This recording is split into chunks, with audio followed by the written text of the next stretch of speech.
Ayun ang galing, oh, parang medyo karera. Sige po. Ano ito isa? 100 yan eh. Ayan na. Ano, pumula na no. Pindutin mo na. Eh, pinindot mo kasi yan eh. Huwag mo pindutin yan. Babalik lang yun.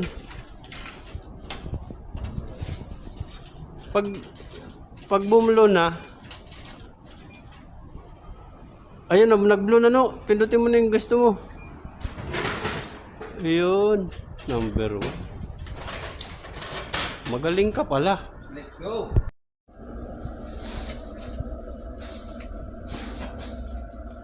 Gold dog. Din yung sa Cubao doon, 100 yan.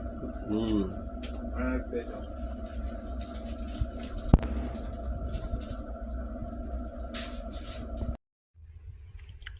And we're here. Itong baboy ko rin natin, naging parang, naging maktak, na may tamar. Oh, Pero ito yung malambot na ginagamit natin. talaga. Tirahin natin yan. Dito na kami sa aming destinasyon. Ang titirahin namin. Ito. Saka ito. Yan. Alright. Mission yan.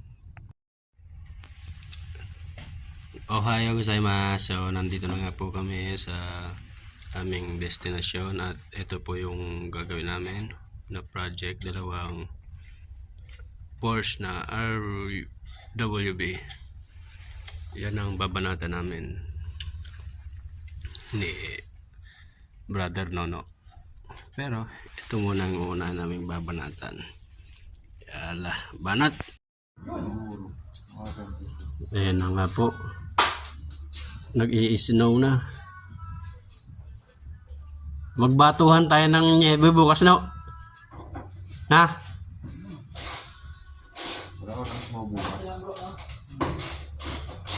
Ang kapal yan, sir, oh. Oh, tingnan yung snow, ang kapal, oh. Ang lalaki. Tingnan nyo, oh.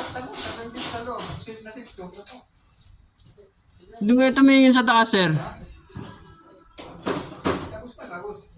Ang lalaki.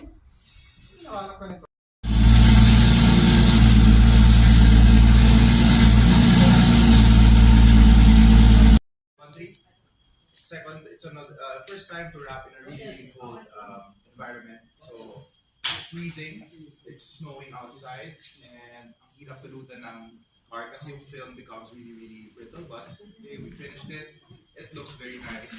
And tomorrow we're going to be displaying this at the gallery at Whitestone Gallery in Ginza, where RV Ronald Ventura will also be launching his series in that gallery. So. Ganda ng car, I'm really happy with the outcome, and I'm excited to do more cars in the future. Sige, diretso ka pa. Mga mukha mo na naman yan. Hindi nga. Mga ano, 30 seconds. Hindi ka nga kasya, diretso ka pa. Unahan ka pa ng konti. Ulitin ko nga. Ikaw kasi ikaw yung magbagal. Ayan. Tama naman siya.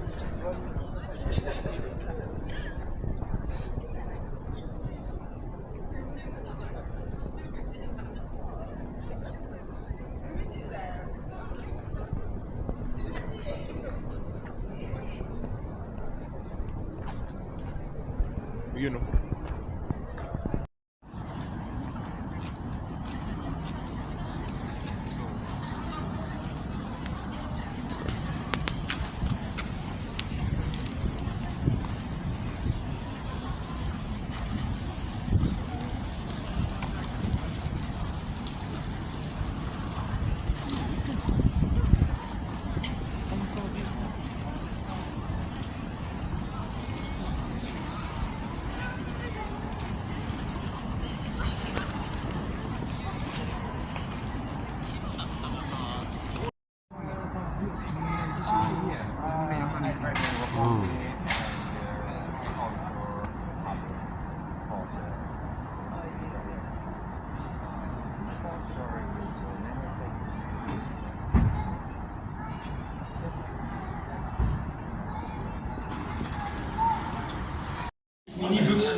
Oo, oo.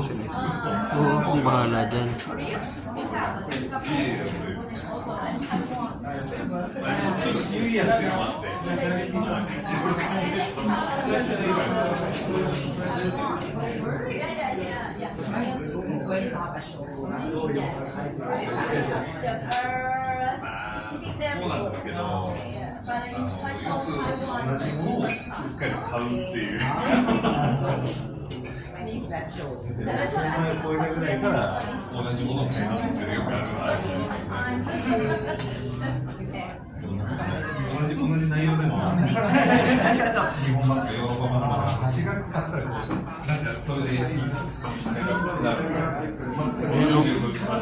Nuno yan, no? Tindi.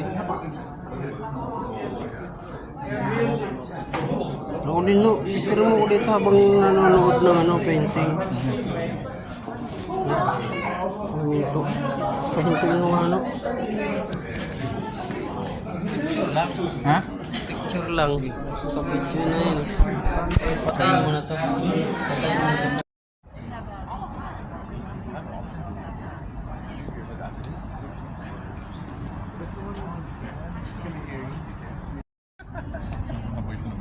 You know what I would do if I had to like that? I'd have a super high definition picture of it. Have it printed and just wrap it right over the hood because I have the original one anyway. I want to risk the original painting get scratched or like dinged up and vandalized by somebody who doesn't know what the worth is, right? Exactly. I honestly, realistically, for example, if I would sell it and just buy another